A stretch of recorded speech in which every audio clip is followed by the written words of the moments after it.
Olá, bom dia, boa tarde, boa noite, independente do horário que você está nos assistindo ou nos ouvindo pelas redes sociais, está no ar mais um episódio do nosso Uncast, o podcast aqui da Rádio Kairos 106.5, na cidade de Uruguaiana. E hoje nós estamos aqui tendo a alegria de receber no estúdio da Rádio Kairos, juntamente conosco, né, pastor Paulo Rodrigo Ferreira, pastor, presidente da Igreja O Brasil para Cristo, né, hoje desempenhando essa função dupla, né, aqui em Uruguaiana e também em Portão, aqui no estado do Rio Grande do Sul. E eu quero dar as boas-vindas ao pastor Rodrigo, mais conhecido por pastor Rodrigo, né? É uma alegria lhe receber aqui, pastor. Que Deus abençoe sua vida. Obrigado por aceitar nosso convite. Sabemos das atividades diárias que são corriqueiras, mas o pastor dedicou esse tempo aqui para estar conosco, para nós gravar, né, e apresentar a você o nosso podcast Uncast. A paz do Senhor, pastor, seja bem-vindo. Paz do Senhor, meu querido, que alegria, que bênção poder estar aqui. Me sinto muito feliz, honrado pela oportunidade que Deus nos concede de podermos estar juntos. Você é uma pessoa que eu aprendi a admirar muito, te trago sempre no meu coração, na minha lembrança e nas minhas orações, e é um presente de Deus poder estar aqui antes da definitiva partida para outra cidade. Estou muito feliz, muito agradecido, acreditando que vai ser um tempo de muita qualidade para nós. Amém, pastor, né? Mas aproveitando esse deixa, né, aqui, que nós comentamos que o pastor hoje está desempenhando duas funções, né, como pastor aqui em Uruguaiana e também em Portão. Vamos explicar para os nossos ouvintes, né, que estão nos assistindo, o que está acontecendo, né. O pastor está a Uruguaiana há algum tempo, né, depois ele vai estar passando para nós o tempo que ele está aqui, e alguns dias atrás ele foi designado para assumir a igreja em Portão. Isso aí. Né, e até então ele está assumiu as duas igrejas, né, até vir um pastor aqui para Uruguaiana. É isso, pastor Rodrigo? Isso aí. Na verdade, a gente já vinha sentindo que havia essa possibilidade de uns meses para cá, né, e graças a Deus eu sou um pastor bem próximo da nossa convenção estadual aqui no Rio Grande do Sul. E então tive assim essa percepção, né, de que haveria essa possibilidade desse chamamento para mais próximo da região da Grande Porto Alegre, lá da capital, e surgiu uma necessidade nessa cidade, na cidade de Portão, né, surgiu uma necessidade. O pastor que lá estava decidiu voltar para casa, para sua terra. Está trabalhando em outra cidade já, né? E como havia essa porta aberta, a convenção então nos chamou, né? E nos convidou para esse desafio. E então estamos lá e cá, uma semana aqui, outra semana lá. Tem semanas aí que eu chego a fazer 2.500 quilômetros entre ida, volta e mais algumas voltas, né? Então tem sido assim bem cansativo, e no mês de agosto, lá pela metade, fim de agosto, eu já mudo definitivamente, né? Já é definitivo. Isso, daí, aí né? já é definitivo. Eu estava aqui há 2 anos e meio. 2 anos e meio. Há 2 anos e meio. Mas eu agora conversava com um irmão aqui fora antes de entrar no estúdio e dizia para ele: faz 23 anos que estou casado. E são 27 mudanças. E 3 ou 4 delas por vontade própria. Todas as demais por necessidade do reino. Então eu até disse para o irmão assim: acho que está na hora de começar a trocar a tenda por fazer uma tenda de concreto. Mas é isso aí. A Bíblia diz que nós somos peregrinos nessa terra. Né? E eu levei a sério, né? Mas o pastor Rodrigo, ele é natural de Canoas, né? Aliás, tá voltando para perto ali, né? Pertinho. Os familiares, né? é casado com a pastora Angelita, né? Há 23 anos de idade. 23 anos. Creio que tem muitas histórias boas, né? Para Meu contar Deus. aí. Desse relacionamento, o pastor tem 2 filhos, né? São casados já os filhos? Já tem, já tem genro, já tem Meu nora? Deus Como é do que é? céu.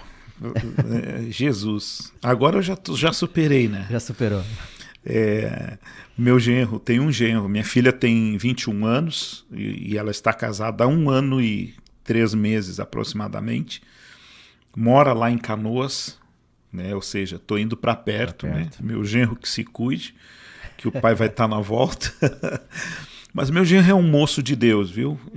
O Senhor preparou um excelente rapaz para minha filha e fruto das nossas orações é um menino amado, filho de pastores, também lá da região da Grande Porto Alegre.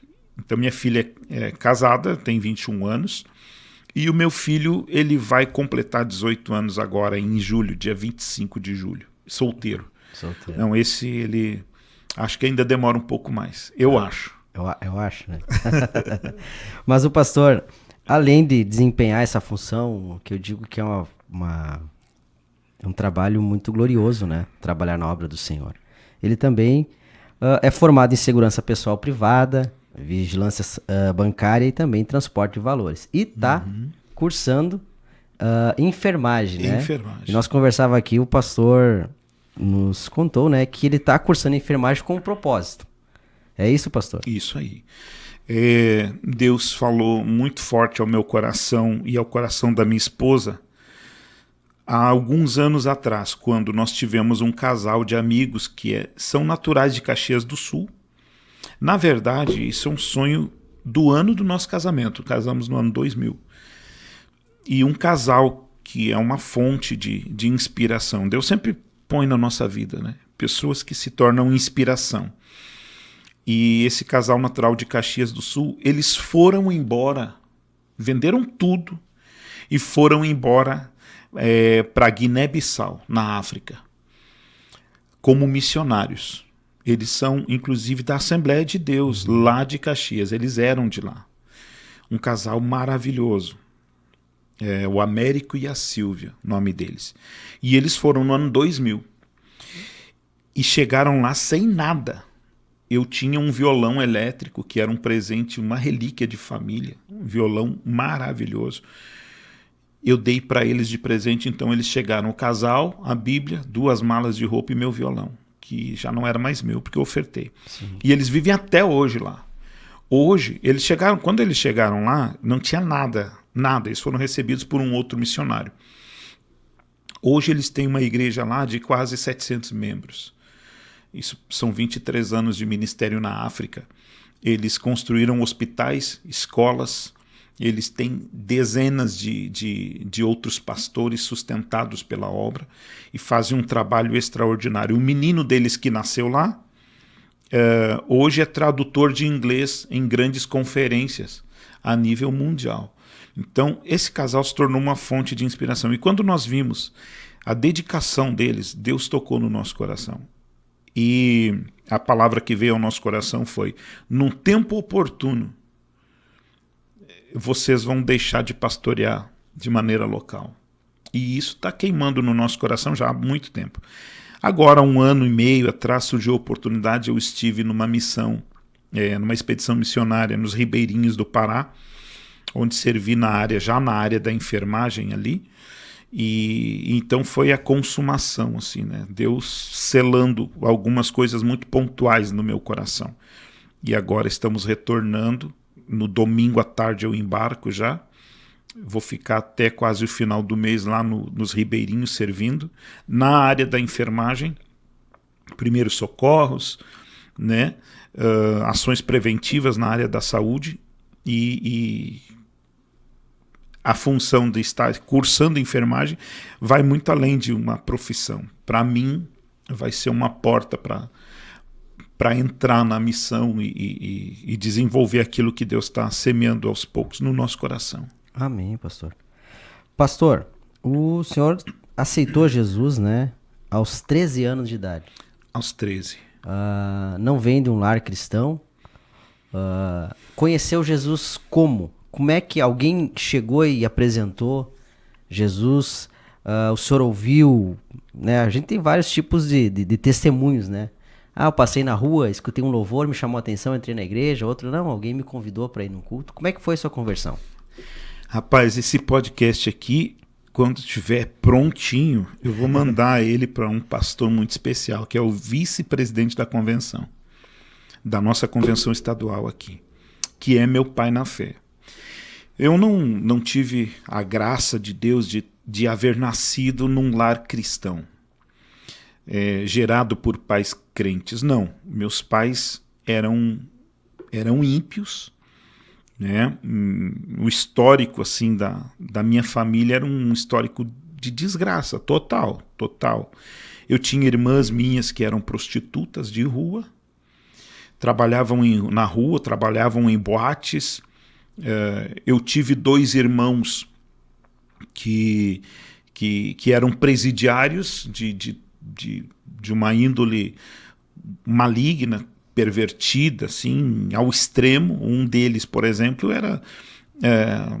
respondia a processos por 6 homicídios. Então, uma família terrível, né? A minha irmã, a minha primeira irmã, primeira filha dos meus pais, por exemplo, que hoje teria em torno de quase 55 anos, a primeira filha dos meus pais, eu não conheci, porque ela morreu aos 4 anos de idade, vítima de um estupro, de parte de meu pai. Então, uma família totalmente perdida, totalmente desestruturada, e eu conheci Jesus num momento em que um dos meus irmãos mais velhos havia sido morto a tiros. Então eu estava no velório do meu irmão. Eu lembro que naquela época se fazia muito velório em casa. Sim. Né? Na década de 90 ali, se fazia muito velório nas casas. E eu estava no velório do meu irmão e de repente um presbítero, né, da igreja, de vez em quando a mãe ia num culto ou outro lá, e esse presbítero veio para transmitir os sentimentos dele para a família, e ele colocou a mão sobre o meu ombro enquanto eu estava chorando na volta do caixão do meu irmão, que tinha 21 anos. Novo. O crime, né? O crime. Ele morreu em função do crime. E esse presbítero então disse para mim: olha, Deus me mostra você sentado em um altar muito grande, cuidando de muita gente. Mas Deus também me mostra você dentro de um caixão. E Deus me manda te dizer que hoje você tem que tomar uma decisão e fazer uma escolha na tua vida, porque o próximo é você.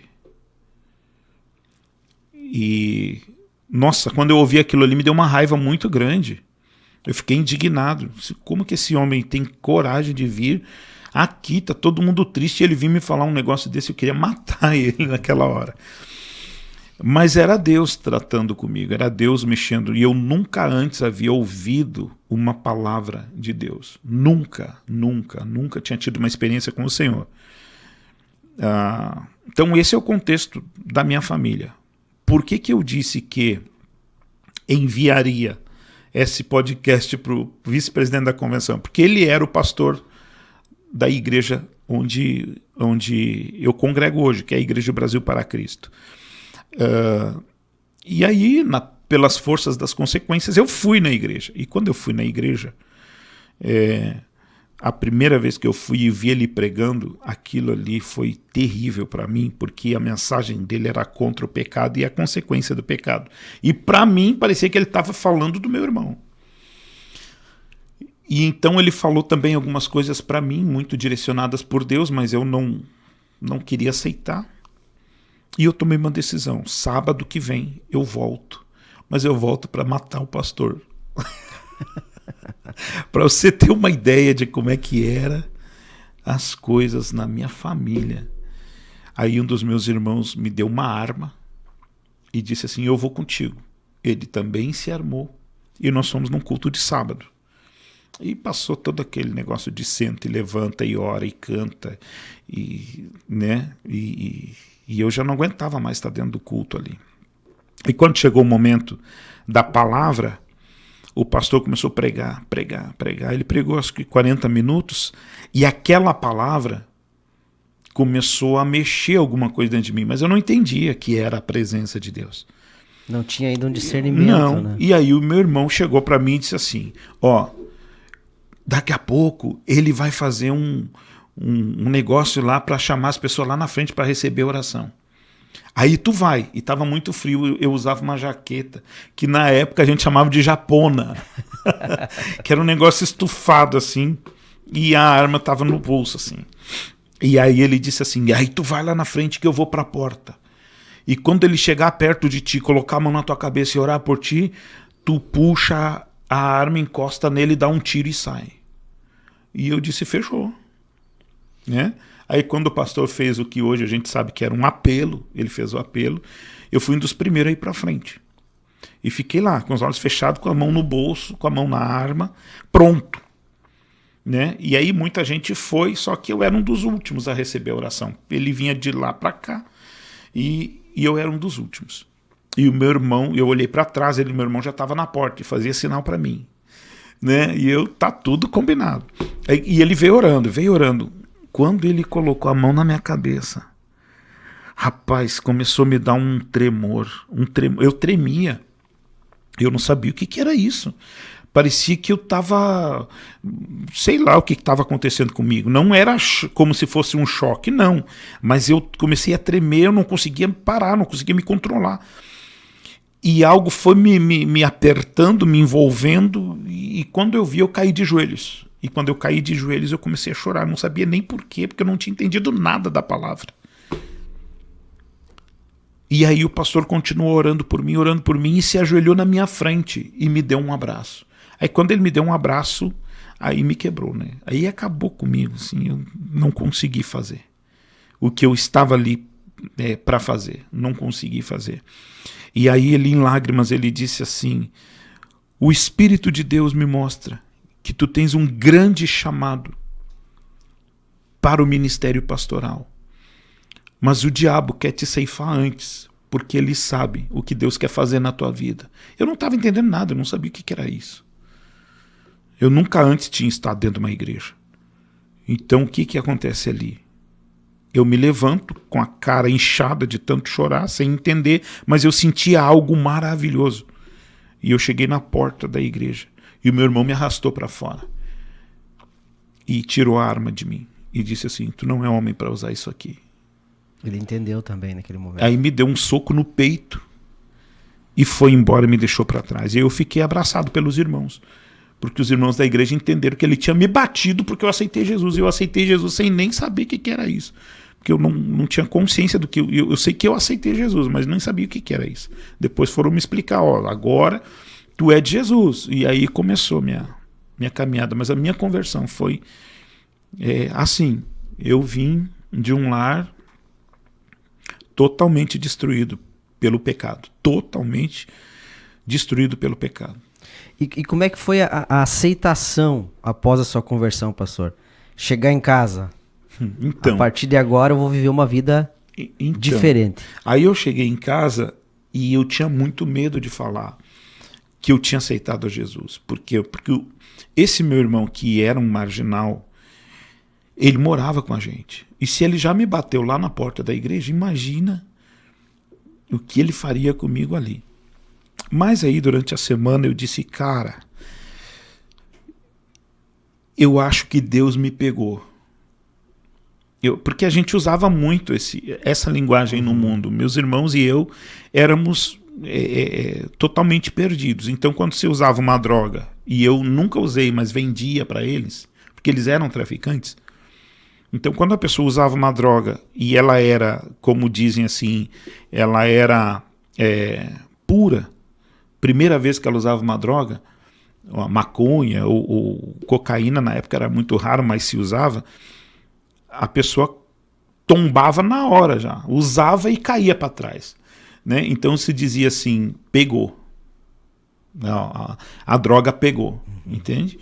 Então eu disse para ele, cara, eu acho que Deus me pegou. E ele disse, que Deus, cara, que Deus, onde é que você viu? Você tá ficando louco. Eu disse, cara, deixa eu experimentar e tentar entender o que está acontecendo comigo, mas alguma coisa está acontecendo. Daí ele disse assim, aquele pastor fez uma lavagem cerebral em ti, ele te hipnotizou, e essa coisa toda. Daí eu disse assim, cara, não foi, eu não sei te dizer o que foi, mas não foi isso. Daí ele disse, tá bom, cara, tá, vai ser crente. Aí eu tive coragem de contar para os meus pais, mas eu pensei assim, não, eu vou ir domingo no culto, e aí já tinha passado quase uma semana, eu vou no domingo no culto e vou ouvir o que o pastor vai dizer. E dependendo disso, eu continuo indo na igreja e falo com meu pai e minha mãe, ou não. E aí eu fui. Só que para minha surpresa, o culto do domingo não era lá na sede. Era nas congregações. E nas congregações não era o pastor presidente, não era o mesmo pastor. Aí eu fui, cheguei lá, estava fechada a igreja, e o irmão que morava no fundo da sede disse assim, não, hoje é lá na congregação, lá na vila. Daí eu fui, cheguei bem atrasado, e lá eu tive um segundo encontro com Jesus. Ali eu entendi a palavra. Nesse segundo culto, Deus praticamente revelou a minha vida através do pregador que estava ali. O detalhe é que não era o mesmo pregador. E era um pregador que eu não conhecia. Era uma pessoa que nunca tinha me visto na vida. E daí ele fez um apelo. Quem quer aceitar Jesus? Daí eu pensei assim, bom, disseram que eu aceitei Jesus, mas eu não aceitei nada. Porque eu não me lembro. Então hoje eu vou aceitar. Se eu aceitar 2 vezes, azar. Eu disse bem assim, azar. Eu vou aceitar Jesus. Só que eu estou falando isso comigo no banco. Aqui, com os meus botões. E o Espírito Santo revelou isso para ele lá no altar. E disse assim, tem uma pessoa aqui. E eu já vou dizer, é esse moço aqui. Pode levantar a mão. Aí eu olhei para ele. E ele disse, levanta a tua mão. Eu levantei a mão dele. É esse aí mesmo, esse moço, pode baixar a mão. Eu baixei a mão e fiquei surpreso. E ele disse assim, Deus me mostrou que tu acabou de pensar e tu usou a seguinte expressão, eu vou aceitar Jesus de novo, azar. Ele disse, não é possível. Eu disse, não é possível, alguma coisa, o que é esse negócio? E daí ele disse assim, quer aceitar Jesus? Vem aqui na frente. Aí eu fui, ele orou por mim e eu me derramei chorando. Tinha uma graça de Deus naquele ambiente assim, muito grande.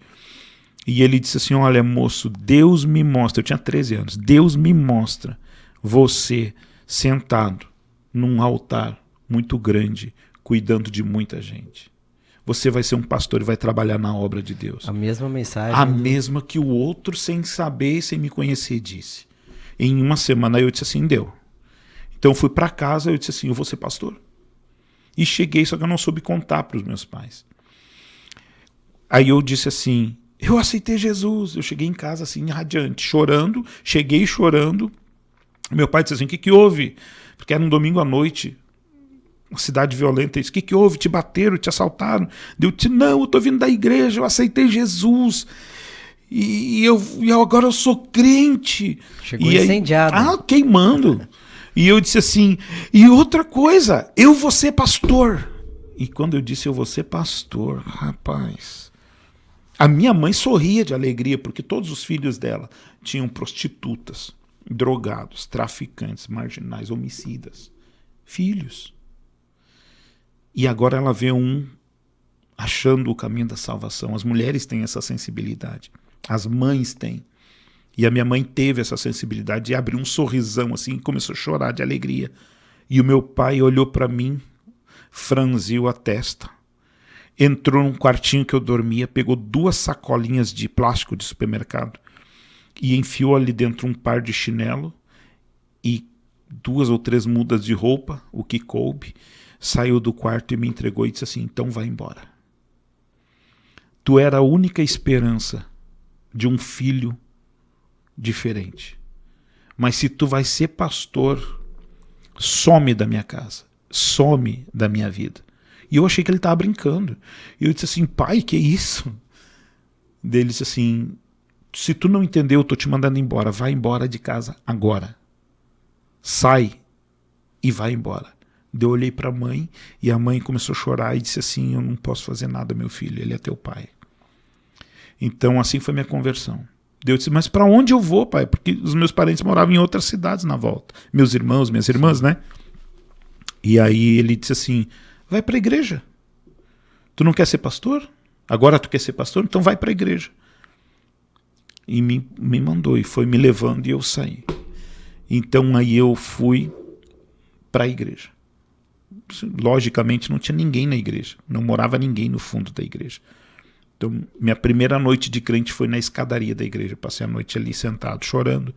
Um menino de 13 anos, hoje tu olha para mim desse tamanho, mas na época eu tinha mais cabeça do que corpo, porque eu era um menino magrinho, franzino, tinha ali 48, 50, não tinha 50 quilos, tinha uns 45, 48 quilos, por aí. Bem magrinho, 13 anos de idade, com 2 sacolas, na escada da igreja, minha primeira noite de crente. Assim foi minha conversão. Foi bem incisivo assim, o que Deus fez na minha vida. Deus tem um modo de trabalhar, às vezes, totalmente diferente do que a gente imagina, né? E sabe que, Nemuel, nesse tempo todo de pastor, aí eu tinha 13 anos, com 15 anos eu comecei a pregar o evangelho. E eu estou com 44 anos. Vou fazer 45 agora, em dezembro. Nesse tempo todo pregando, eu percebi uma coisa. Deus me curou. Por quê? Porque por muitos anos eu carreguei uma mágoa no meu coração em relação a isso. Com o meu pai. Meu pai faleceu, eu ganhei meu pai para Jesus no leito de morte.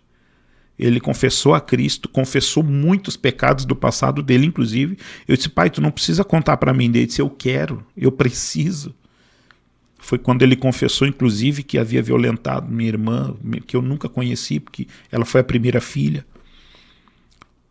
Orei com ele e horas depois ele partiu para a eternidade. Cremos que partiu salvo porque confessou Jesus com sinceridade. Mas eu carreguei por muitos anos uma mágoa no meu coração.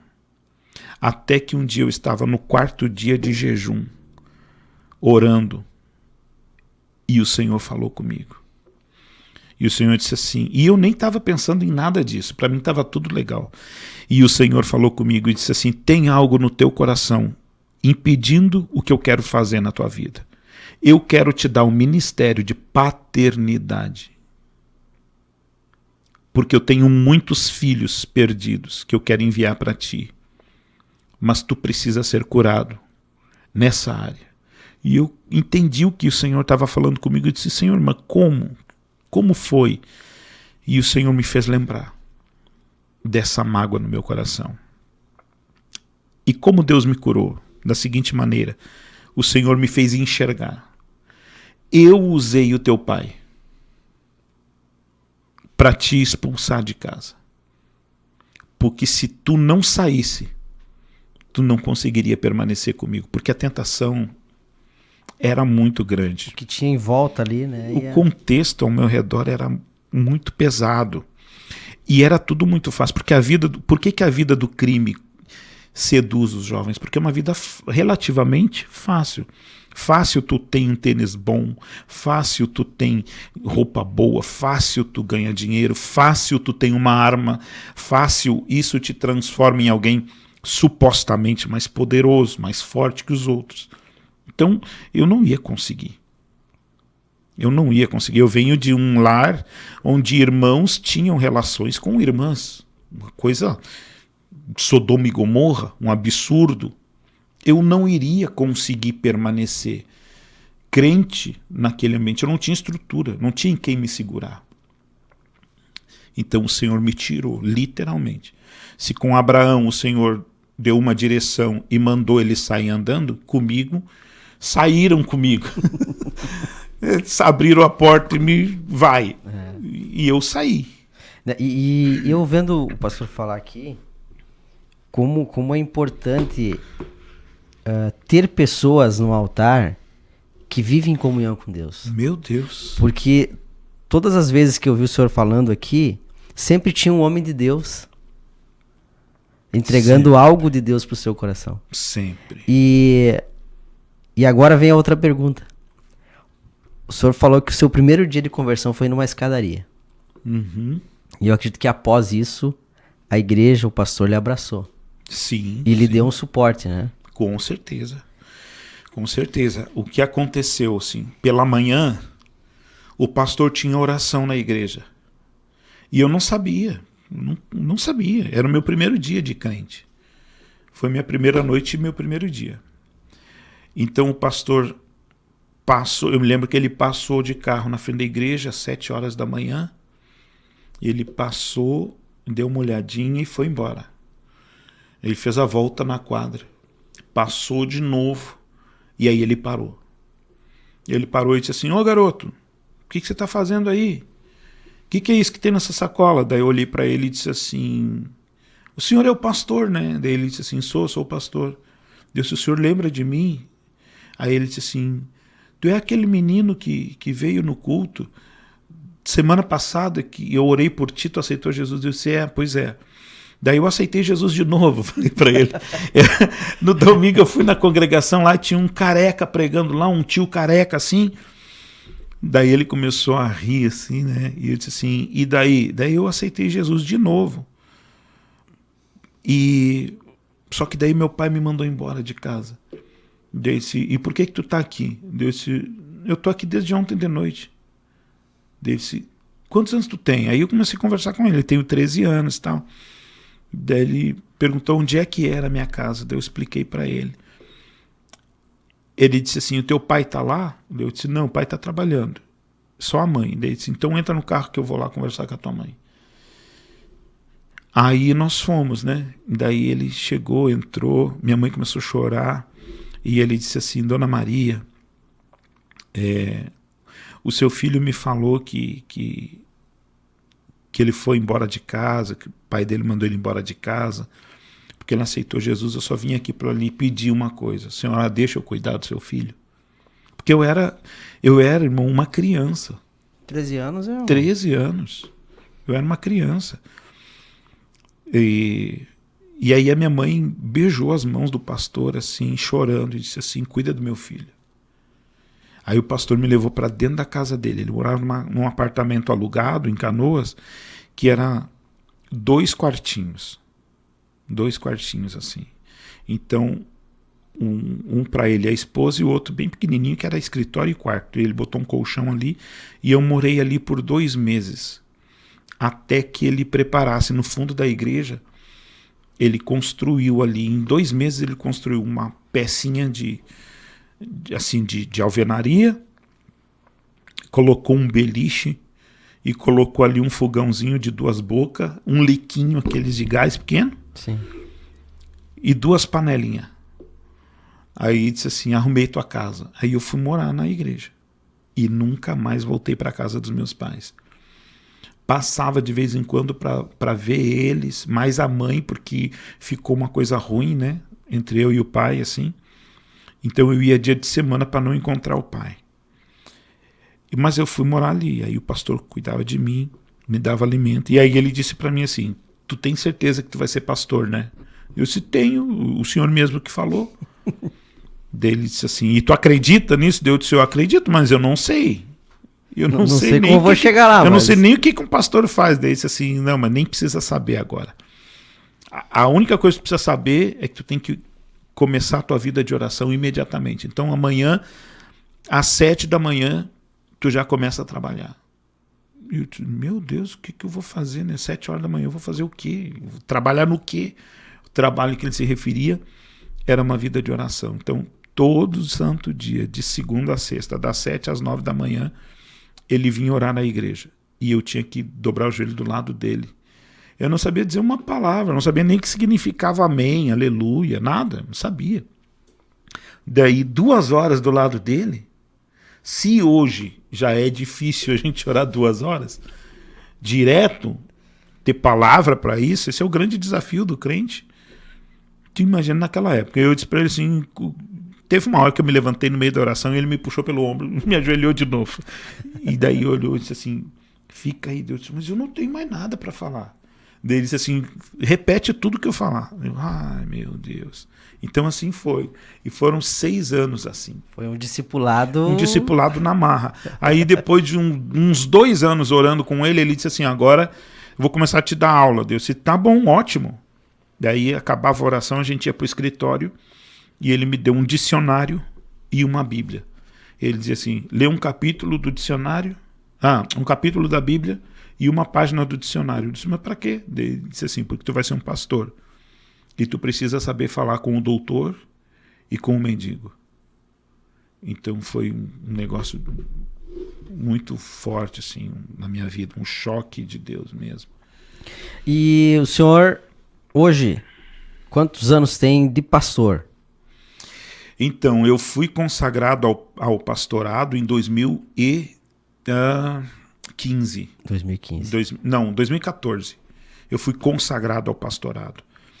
Mas eu venho pastoreando desde 98, porque em 93 eu converti, em 95 eu já comecei a pregar e em 98 eu comecei a pastorear nas congregações. Uhum. Então eu pastoreava numa congregação mais longe de casa, assim, numa outra cidadezinha. E dali para frente vim vindo. E sempre quando surgiu uma necessidade, ou adoecia um pastor, ou saía um pastor, ou ia embora um pastor, enfim, o que acontecia, morria. E aí eu era sempre colocado, mas sempre pastoreando, debaixo da autoridade do pastor presidente, lógico, né? Sim. Aí depois que eu casei, sim, aí literalmente eu comecei a assumir as igrejas e responder pelas igrejas. E em 2014, sim, aí eu fui consagrado ao ministério pastoral. Reconhecido, né? Sim. Pastor Rodrigo, o senhor já tinha convicção e já tinha chamada também para o pastorado, né? Uhum. Como a gente já foi falado aqui. Mas como é que foi depois? Comecei a pastorear uma igreja. A gente sabe que muda bastante coisa, né? Porque algo é você estar, como o senhor falou que trabalhou um tempo, debaixo da bênção do pastor, presidente. Né? Agora é o senhor o pastor. Como é que foi esse desafio? Porque não vai ter que assumir a responsabilidade, tomar decisões. Como é que foi esse desafio para o senhor? Na verdade, ainda nos dias de hoje, eu me lembro de quando eu não era o responsável pela igreja. Porque quando a gente não é responsável, quando a gente está debaixo da autoridade de alguém, aquele alguém vai responder tanto por nós quanto pelo que nós fazemos. Uhum. Claro, não em questão de pecado, né? Sim, mas em questão de cuidado ali, administração. Em português, um português comum, a bomba vai estourar lá em cima, né? Então, quando a bomba estourava lá em cima, eu não me preocupava com muitas coisas. Eu sempre costumo dizer o seguinte, eu feri muita gente pregando. Teve uma vez que Deus usou uma senhora para falar comigo, uma diaconisa da Assembleia de Deus, de uma das Assembleias de Deus em Porto Alegre. Eu estava fazendo visita no hospital, visitando um tio da minha esposa, que estava operado, e ele havia saído do quarto com a enfermeira para fazer uns exames, e eu fiquei ali esperando. E nisso era o horário das visitas, e entrou uma senhorinha, assim, de cabelo branquinho, aquelas do coque, né? Uma redezinha no coque. Como assim, diz hoje, as raízes. As raízes, né? Bem velhinha, pequenininha, com os folhetinhos, aqueles folhetinhos à moda antiga, né? O Senhor meu pastor, nada me faltará, aquela coisa toda ali. Ela entrou assim e viu que eu não era o paciente, né? Ela disse assim, não tem paciente aqui? Eu disse, o paciente saiu, e eu estou visitando ele, estou esperando ele voltar. Eu disse, então eu posso orar por ti? Eu oro pelos doentes, mas posso fazer uma oração por ti, moço? Aí eu já era, inclusive, pastor. Eu disse, pode, claro, mas eu não falei que eu era crente. E ela orou por mim, assim, como se estivesse orando por uma pessoa perdida. Me entregou um folheto, Deus abençoe sua vida, e amém. e saiu do quarto. Ela saiu do quarto, eu me escorei na cama assim, fui olhar o folheto. Não deu 10 segundos, ela voltou. Quando ela voltou e entrou na porta, eu senti. Aí vem. Eu disse, ai. Eu disse, meu Deus. Aí ela disse para mim assim, pastor, né? Você é pastor. É Rodrigo que tu gosta que te chame de Rodrigo, né? Teu nome de casa. Eu tenho uma coisa para te dizer, o Senhor manda te falar. Que tu vai experimentar o veneno das tuas palavras. Porque o Senhor colocou ovelhas para serem curadas nas tuas mãos, e algumas delas tu tem matado. Tu não bate, tu não dá tiro, mas as tuas palavras matam mais do que um golpe. E ela virou as costas e saiu. Rapaz, eu tinha medo, eu estava com medo de sair do quarto. Eu não sabia o que Deus ia fazer comigo. E ali, dentro de 6 meses, um monte de coisas assim desabaram em cima de mim. Do nada, estouravam problemas em cima de mim. Bum! E eu sabia que era Deus me tratando. Aí um dia eu precisei da misericórdia. Porque eu fui destratado duramente pelo pastor que era meu pai na fé. E aí eu fui orar. Eu disse, por que o senhor está permitindo isso? O senhor sabe que eu amo esse homem. O senhor sabe que eu amo esse pastor. O senhor sabe que esse pastor é um pai para mim. E o Senhor disse para mim o seguinte, tu está experimentando do teu próprio veneno. É isso que sentem as minhas ovelhas. Quando tu fere usando a minha palavra. Então eu entendi que era um tratamento de Deus. Aí doeu muito mais. Mas Deus me curou nessa área. Eu tinha, na época, 22 anos. 22 anos. Então, dali para frente, depois que Deus me curou, Deus me constituiu como pastor. Aí, pastor presidente de igreja, pastor responsável. Sim. E aí eu comecei a entender. Por quê? Porque muitas vezes, quando nós não somos responsáveis diante de Deus pelo rebanho, é muito fácil a gente criticar quem é. E eu sempre fui um crítico ferrenho de tudo que eu não gostava ou não concordava no pastor. Sempre fui. Eu olhava e só que eu não criticava para mim, nem para orar. Eu criticava sempre para alguém. Eu dizia, cara, o pastor tá rateando, o pastor tá louco, o pastor tá pisando na bola, o pastor... Isso aí não, o pastor não faz isso. Quando eu me tornei pastor, eu comecei, puxa, agora eu estou entendendo por que quem está embaixo acha que tudo é muito fácil, porque a gente está um nível abaixo. Então ali é como aquela passagem bíblica lá de Ezequiel, água nos artelhos, água nos joelhos, água nos lombos, né? Quando a água está no tornozelo, meu irmão, a gente voa, a gente corre, a gente joga bola, a gente pula, a gente faz o que quer. Por quê? Porque a água está no tornozelo. Agora, quando você está com a água aqui, ó, até para caminhar é pesado. É um nível de muita responsabilidade. Então, depois que eu assumi como pastor e me tornei, meu Deus do céu, rapaz, eu ainda hoje, e acho que por muitos anos ainda, eu me lembro de algumas coisas que eu falava, que eu fazia, e dizia, meu Senhor, abrevia essa colheita em nome de Jesus, porque não é fácil.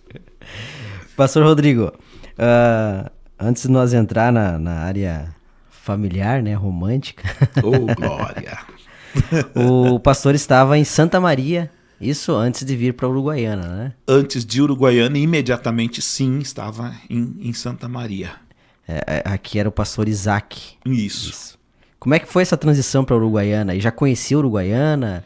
Como é que foi chegar aqui, conhecer a igreja, a cidade, enfim, a adaptação?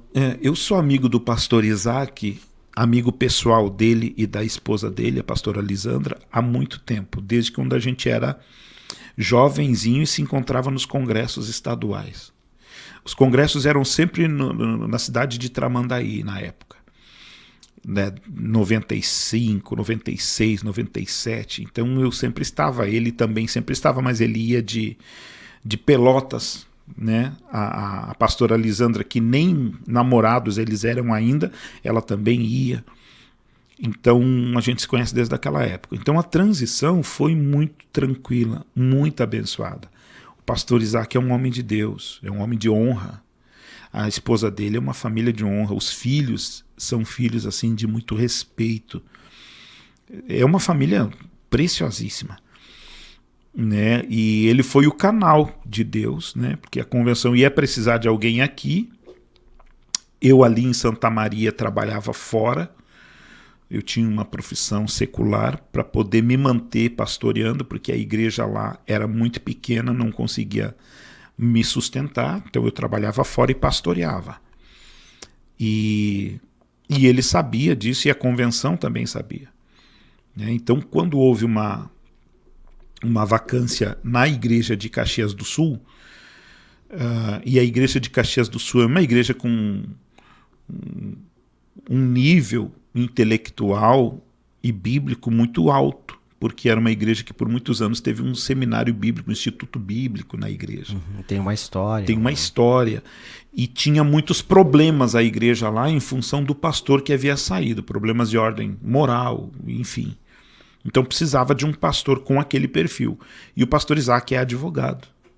A pastora Lisandra é administradora, contabilista, contadora. Então a convenção entendeu que eles eram o casal ideal para lá, que transferiram eles. E aí entenderam que eu e a minha esposa éramos o casal ideal para a Uruguaiana e nos deram essa oportunidade. Então, olha, você vai ter que sair do trabalho secular e ficar só pastoreando a igreja, porque a igreja lá exige um pastor assim. Isso não, bênção pura, é tudo que eu quero, né? Sim. Então, foi assim. Eu conheci a Uruguaiana de uma vinda, que a convite do pastor Isaac eu estive ministrando num seminário aqui em Uruguaiana, que era um seminário regional, e aí eu vim com a minha família, fiquei 4 dias aqui com eles, 2 anos antes da minha vinda para cá. Até quando efetivamos a transferência, ele fez uma pergunta para mim: aquela vez que tu veio aqui, tu veio para espiar a terra? Aí eu disse não, até porque ele foi a porta, né, que Deus usou para que a gente pudesse vir para cá. E nós somos muito abençoados aqui. Fomos muito edificados, assim. A igreja aqui em Uruguaiana transformou muitas coisas na nossa mentalidade pastoral, assim, nos aperfeiçoou. Foi um grande treinamento de Deus. E a gente entende assim que quando Deus nos treina, e Ele usa pessoas para nos treinar em áreas que a gente precisa melhorar. E quando Deus nos treina é porque Ele sempre tem um desafio maior e precisa da gente naquele patamar, né? Naquele patamar. 23 anos e casado. A gente já falou que deve ter muitas histórias aí. Mas a principal, como é que foi conhecer da Minha varoa? Esposa vai ver isso, hein? Como é que foi? Quem é que teve a iniciativa? Foi o pastor Rodrigo ou a pastora Angelita? Olha, há controvérsias, né? Sempre há nessas histórias. Mas foi assim. Eu morava em Canoas, era solteiro, era músico da igreja em Canoas, mas eu sempre fui assim, aquele tipo de jovem da igreja que fazia tudo.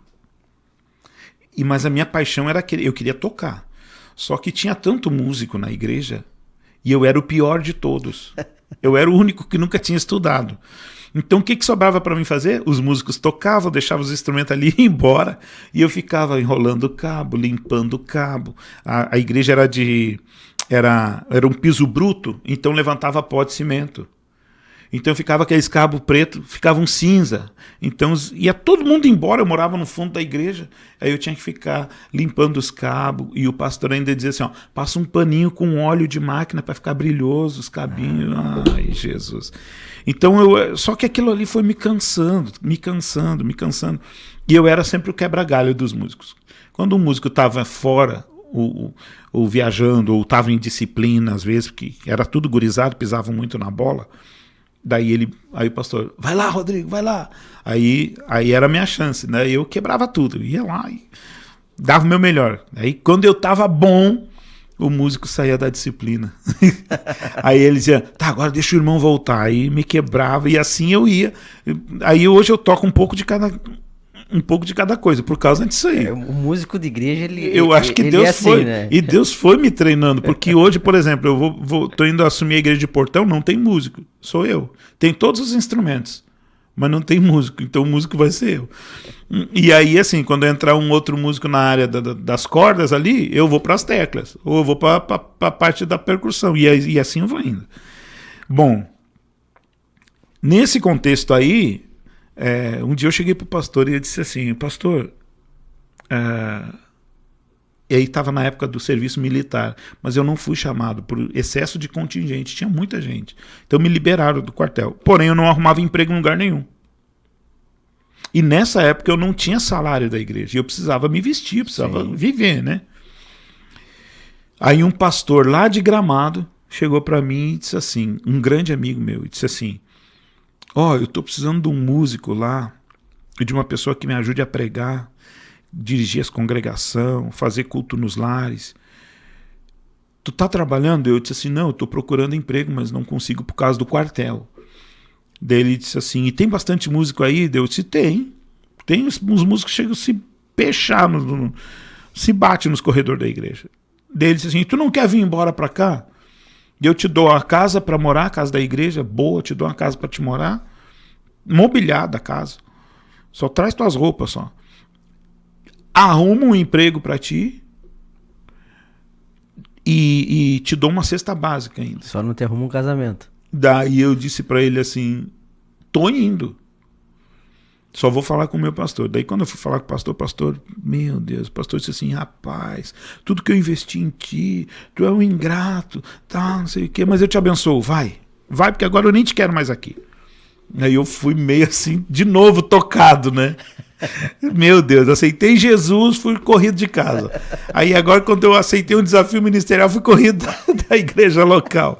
Aí eu fui embora para Gramado. 3 meses assim, só de lágrima, porque meu Jesus, não tinha ninguém que eu conhecesse, era um horror. Mas lá estava congregando a família da Angelita. E a Angelita era uma menina. Aí comecei a fazer amizade. O pai da minha esposa era uma pessoa assim, muito querida, né? Muito carismático também. E aí ele chegou e disse assim, o irmão não quer ir almoçar lá em casa no domingo? Eu disse, eu quero. Mas claro que eu quero. Um cara de 18 anos, né? Passando necessidade. Convite de almoço, meu irmão. Se quiser, eu já vou pro café da manhã. E ele disse, não, vai lá, pode chegar lá umas 11 horas. Daí eu fui no domingo, cheguei lá, tinha a Angelita estava lá. Era uma menina. A Angelita estava lá. Mas eu, né, não estava nem aí para ela. Almoçamos, toda aquela coisa e tal. Daí ele começou, aí tu não quer vir de novo, E eu comecei a fazer, aí eu comecei a dar aula de violão para os irmãos dela, os irmãos mais novos, né? Você não dá aula. Aí ela quis entrar na aula, queria fazer aula também. Daí eu disse, meu Deus. Aí um dia acabou o culto e ela chegou e disse assim para mim, eu tenho um recado para ti. Eu disse assim, de Deus? Ela disse assim, não, da minha prima. Ela tinha uma prima na igreja, da mesma idade mais ou menos dela. Daí ela me deu um bilhetinho. Daí eu olhei ali o bilhetinho, a menina mandando aquelas coisinhas de cartinha, com coraçãozinho, com perfume, cartinha perfumada.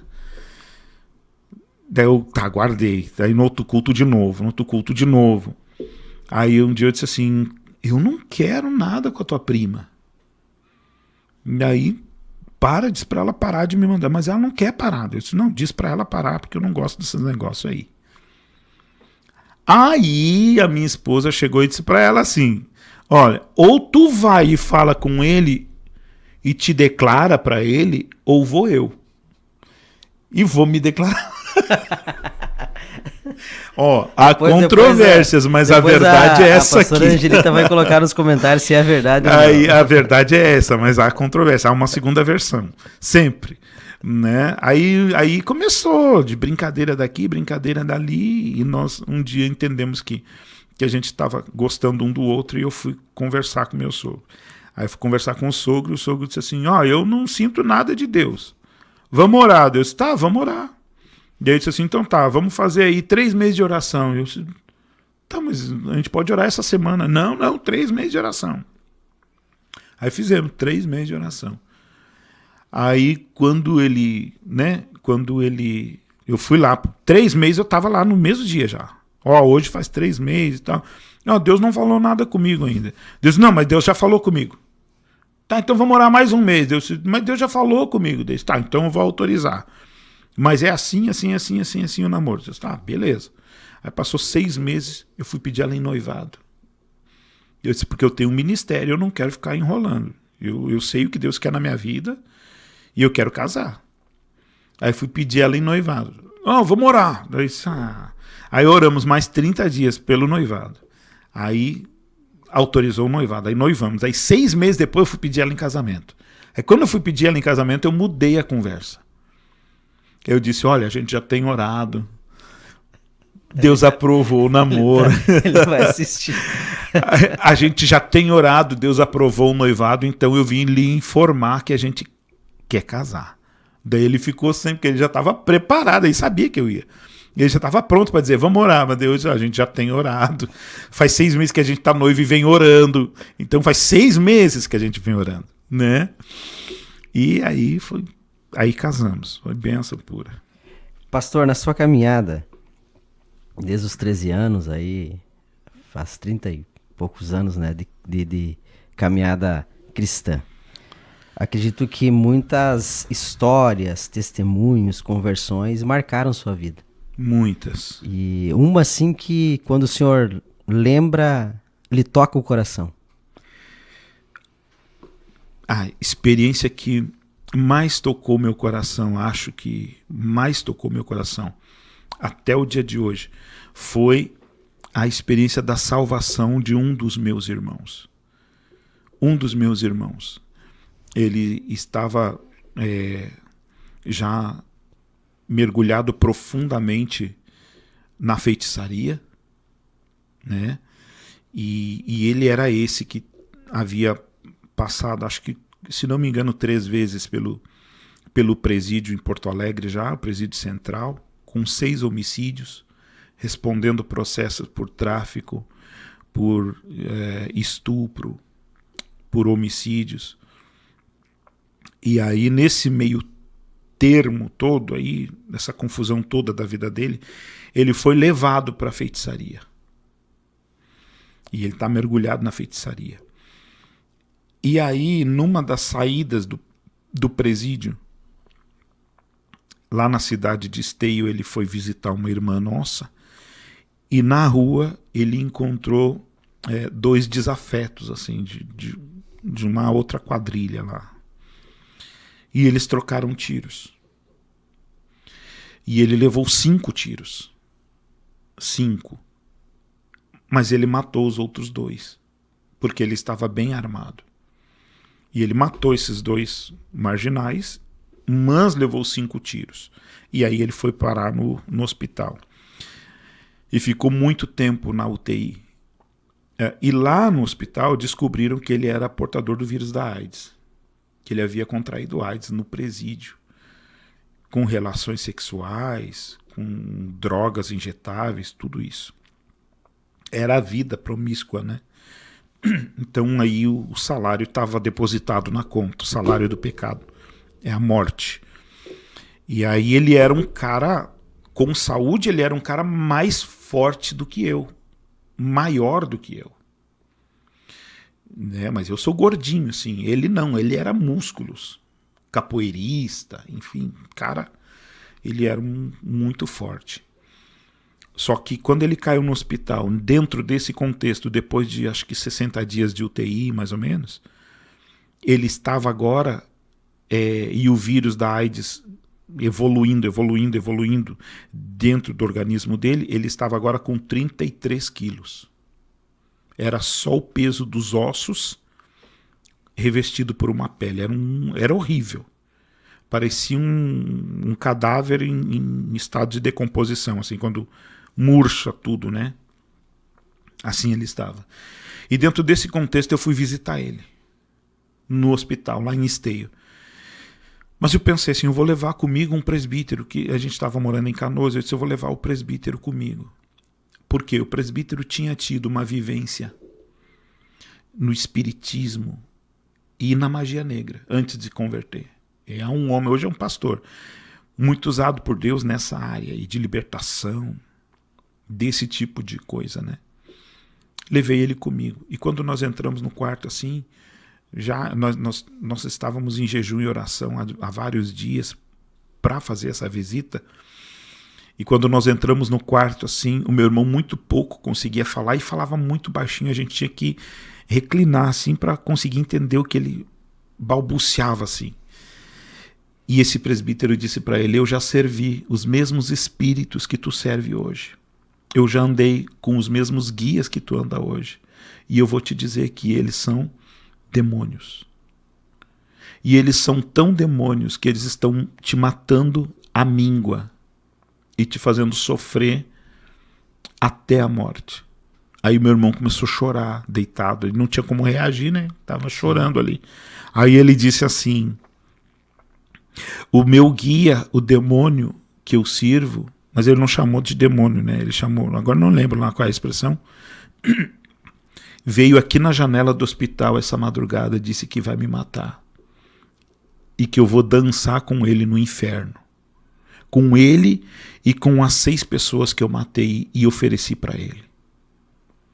Porque ele queria 7. Como eu não vou poder fazer, a 7ª pessoa vai ser eu. E aí ele começou a chorar muito, assim, ele dizia assim, eu não quero ir para o inferno, eu não quero ir para o inferno. Aí esse presbítero, que era só um convidado para fazer a visita, ele pegou na mão do meu irmão assim e disse assim, nós vamos orar contigo. E em nome de Jesus, tu vai ser salvo.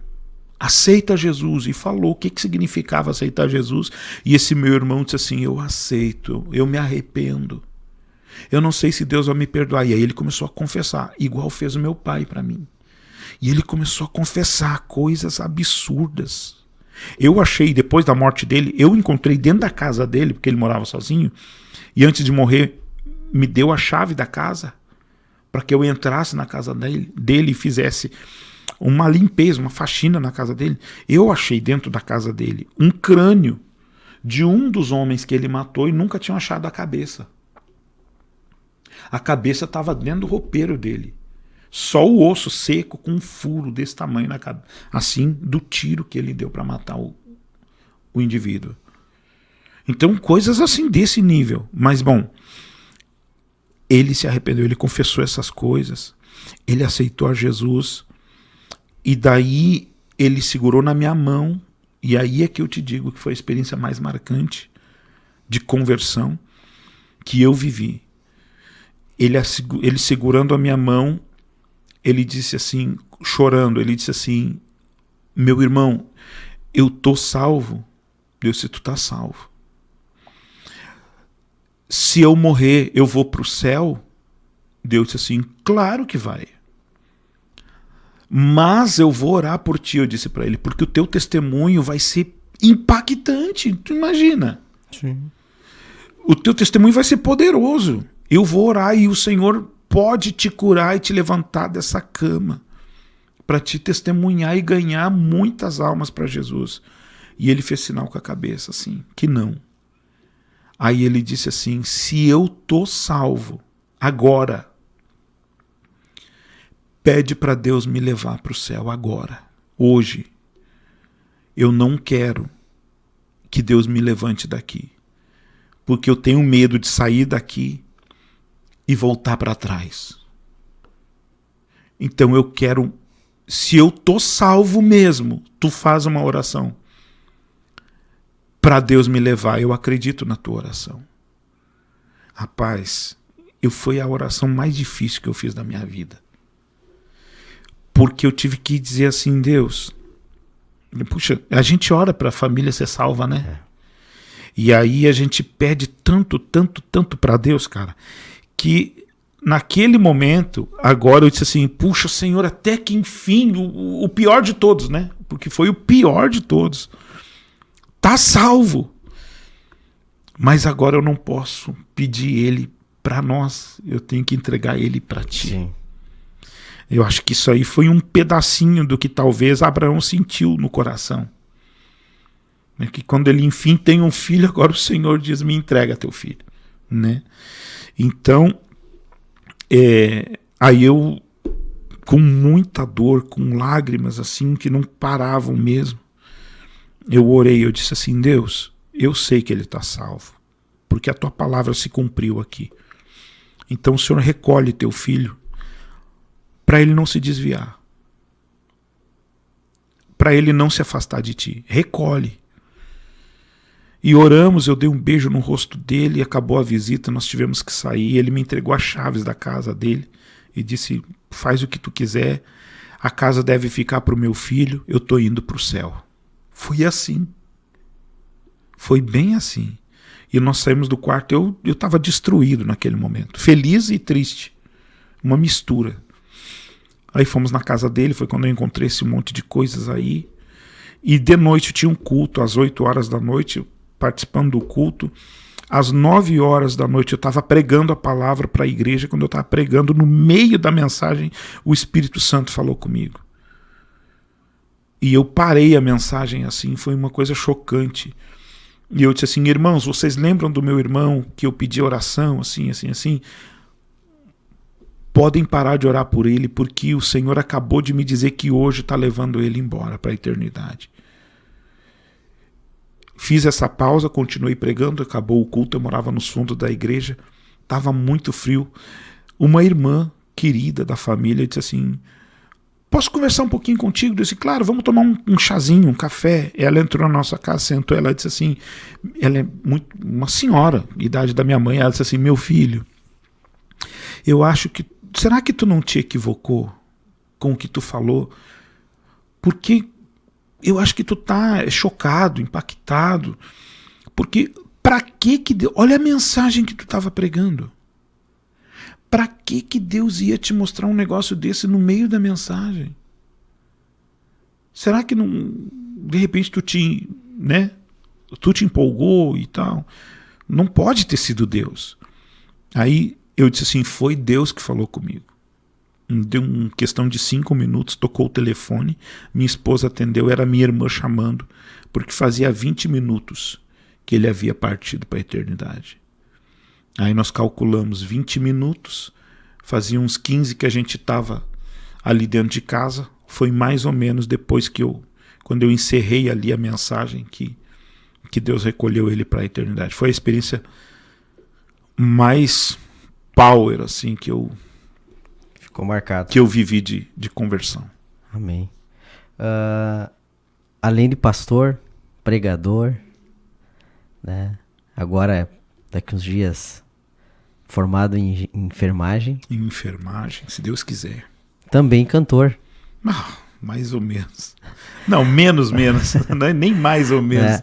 Menos. Inclusive, eu acho que foi ano passado, né? Que o pastor gravou um clipe, né, de uma canção. Isso. Já está disponível? Então, rapaz, esse clipe, ele está quase disponível. Não está por quê? Por função das minhas muitas mudanças. E como eu não consigo parar, né, para fazer finalizar esse trabalho, ele está lá em Passo Fundo não, em Bento Gonçalves, com um irmão lá que é uma bênção de Deus na música. Meu Jesus, queria saber só 25% do que ele sabe. E então ele que está com essa edição toda aí, e a gente precisa registrar primeiro para depois, né, para depois poder lançar efetivamente Sim. Isso na mídia, na rede social, enfim. Mas é um negócio que vai acontecer no tempo de Deus. No tempo de Deus as coisas acontecem, né? Pastor tem que basicamente fazer tudo, né? Eu tenho que fazer. Pregar, cantar. O pastor tem que estar preparado. Tudo. Agora eu estou indo para a missão, domingo eu embarco para Belém do Pará e eu vou servir na enfermagem e na cozinha. Eu vou ser o cozinheiro da missão e vou ser um dos enfermeiros da missão. Ano passado eu fui enfermeiro sozinho. Esse ano vai ter uma irmã lá de São Paulo, não sei, que também vai ficar responsável nessa área aí comigo. E aí eu já estou escalado em 2 áreas, então tem que saber um pouquinho de cada coisa, não tem jeito. Pastor Rodrigo, um versículo que lhe toca. Para mim é o versículo feijão com arroz, o versículo chave de todas as coisas, que é o João 3,16. Eu não tenho um outro versículo que me venha ao coração antes desse, porque esse é o começo de tudo para mim, para nós. Esse é o começo de tudo. Nós somos frutos do amor de Deus. E essa foi a primeira mensagem que eu preguei na minha vida. Ninguém vence a Deus no dar. Ninguém vence. Porque Deus deu o seu único filho. Então ninguém ganha dele. Ninguém vence ele. E é por isso que ele tem autoridade para cobrar de nós o melhor, para esperar de nós o melhor, para desejar receber de nós o melhor, porque ele deu o que tinha de melhor. Ele não deu um anjo, um arcanjo, um querubim, um serafim. Ele não deu um pedaço do dedo. Ele deu metade do seu coração. Ele deu o seu único filho. Então o João 3,16 para mim diz tudo o que eu preciso entender para poder agradar a Deus até o fim da minha vida e viver disso. João 3,16, porque Deus amou ao mundo de tal maneira que ele deu o seu o único filho, para que todo aquele que nele crer não pereça, mas tenha vida eterna. Amém. Uma palavra que lhe define. Propósito. Para mim, estar aqui é por propósito. Não tem uma outra palavra que me defina. Propósito. O meu grande desafio é cumprir tudo o que Deus quer que eu cumpra. Estou muito longe, estou muito abaixo, estou muito aquém. Não sou ainda o que Deus espera que eu me torne um dia, mas estou na caminhada para esse propósito se consumar na minha vida. Amém. Família. Cara, família, irmão, é a minha base. É a minha base, é o meu chão. O maior presente que eu ganhei até hoje de aniversário da minha esposa foi ela ter subido no altar, apanhado o microfone num dia de um grande culto, no meu aniversário, e dito assim: eu quero testemunhar para vocês que esse homem que vocês conhecem dentro da igreja, em cima do altar, é o mesmo que eu e os meus filhos conhecemos em casa. Ele é esse pastor para os nossos filhos. E ele é esse pastor na minha vida. Então minha família é tudo. Eu não prego o que eu ainda não vivi na minha casa. Não. Eu entendo que a palavra tem que ser uma essência de vida. Jesus só pregou o que ele vivia. Paulo só pregava o que ele vivia. E eu não posso me dar o direito de tentar ensinar algo que eu nunca vivi ou algo que eu nunca experimentei. Então a família é o meu campo de guerra, é o meu campo de batalha, mas é o meu aeroporto, meu porto seguro. Posso voar alto, longe, mas eu sei aonde eu pouso. Meu pouso é sempre no mesmo lugar, na minha família, na minha casa, na minha esposa, que é uma mulher fantástica de Deus. Mais um ponto, mais um pontinho, mais uma estrelinha, né? os meus filhos, a minha filha, que é hoje uma mulher de Deus, uma excelente esposa, e o meu filho, que é um menino de Deus, um coração maior do que ele. Esqueceu do genro. E o genro que ainda está, né?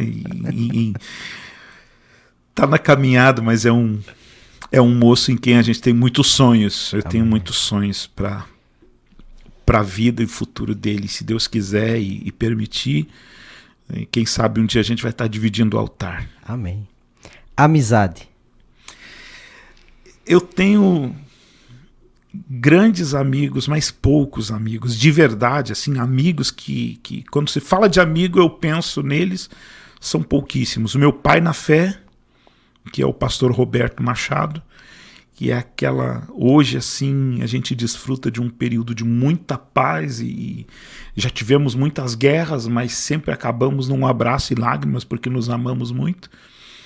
Né? E tenho alguns outros amigos, eu tenho um presbítero que eu acho que aquele ali é um eterno presbítero, ele nunca vai ser pastor, porque ele mesmo diz, eu sou presbítero, bem velhinho, cabeça branca, lá em Canoas, que é um homem que dobra os joelhos, presbítero Neri Nunes, ele dobra os joelhos e ele ora 5 horas, e você não vê ele repetir uma palavra.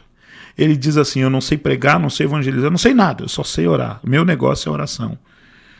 Então esse cara, assim, esse homem, meu Jesus do céu, eu amo demais, é uma amizade assim que domina meu coração.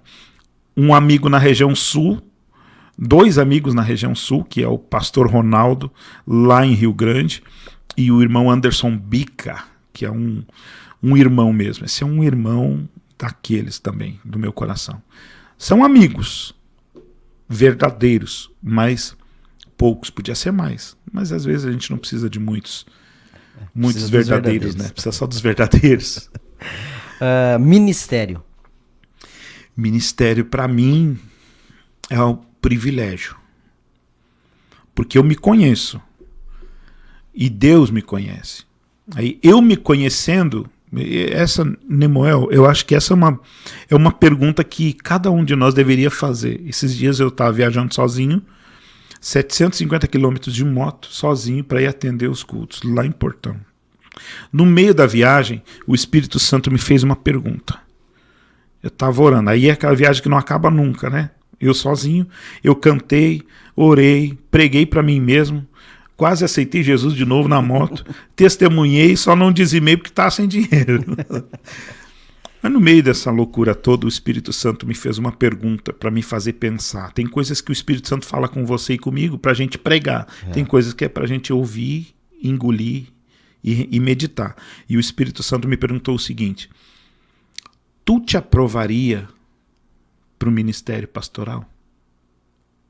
Se caísse nas tuas mãos a tua ficha, sem foto e sem nome, tu não sabe que é tu, e tu lesse aquela ficha, tu te aprovaria? Rapaz, então acho que o ministério é isso. É um privilégio que Deus nos dá, porque nós somos imperfeitos e imerecedores. Mas Deus conta com a gente. E Ele nos chama, nos escolhe, nos limpa, nos ensina, nos corrige e aposta em nós. É desafio. Desafio. Pastor, quero agradecer a sua disponibilidade de estar conosco.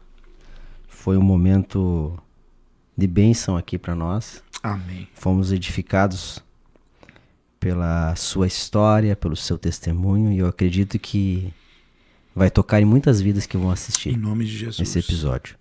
Então eu deixo o microfone aberto para o pastor deixar uma palavra, agradecer, enfim. Fique à vontade. Eu quero começar agradecendo a você, porque antes desse podcast aqui, eu tive um período de tempo aqui com vocês diariamente. Eu, minha esposa, apresentando programas, né? Em nome da Igreja de Uruguaiana. E foi uma experiência fantástica. Uma das experiências mais saborosas que eu tive no ministério, em termos de rádio, foi aqui em Uruguaiana. Uma porta aberta, uma amizade tão sincera, tão pura, que eu encontrei aqui nos irmãos da Igreja Assembleia de Deus em Uruguaiana.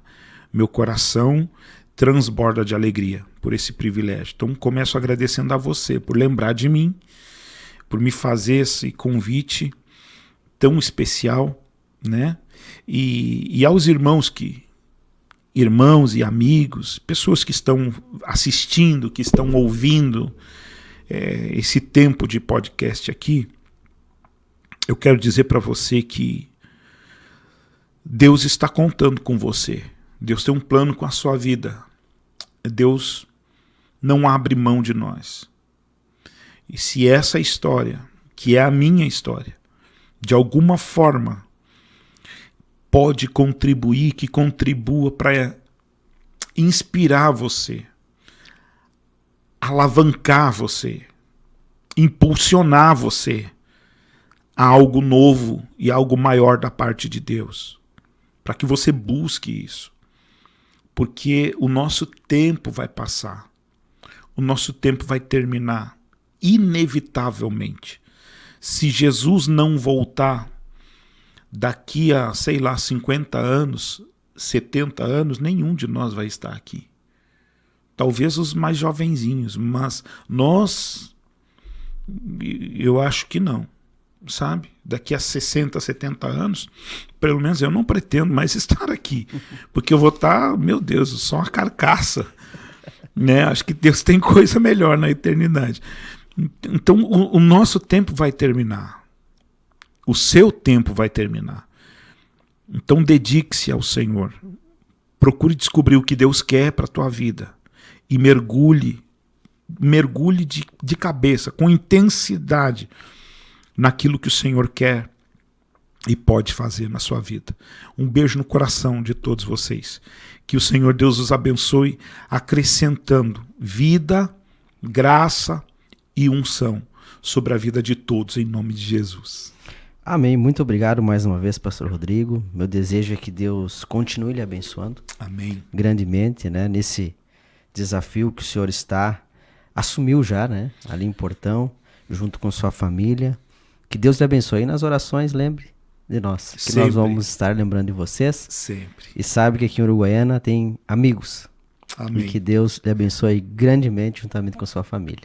Amém. Muito obrigado. Obrigado a todos em nome de Jesus. Para você que está nos assistindo, né, e não é inscrito no nosso canal, se inscreva no nosso canal. Nós temos diariamente aí, né, a programação e também toda semana tem um episódio novo do Umcast e também do podcast de Coração Aberto. E você com certeza vai ser edificado, abençoado. Que Deus abençoe a tua vida, obrigado pela audiência e até o nosso próximo episódio.